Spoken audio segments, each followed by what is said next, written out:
আরে দাঁড়াও দাঁড়াও, তরকারি রেসিপিটা একটু শিখে যাও।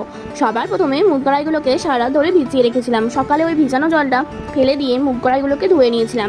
এবার একটি প্রেসার কড়াইতে মুগ কড়াইগুলোকে দিয়ে তাতে পরিমাণ মতো জল, নুন আর হলুদ গুঁড়ো দিয়ে 3টি সিটি দিয়ে দিয়েছিলাম। তারপর প্রেসার কুকারের ঢাকনা খুলে দেখে নিয়েছিলাম যে কড়াইগুলো ঠিকঠাক সিদ্ধ হয়েছে কিনা। এবার একটি কড়াইতে সর্ষের তেল গরম করতে দিয়ে তাতে অল্প জিরে ফোড়ন দিয়ে হালকা করে নেড়েচেড়ে নিয়েছিলাম।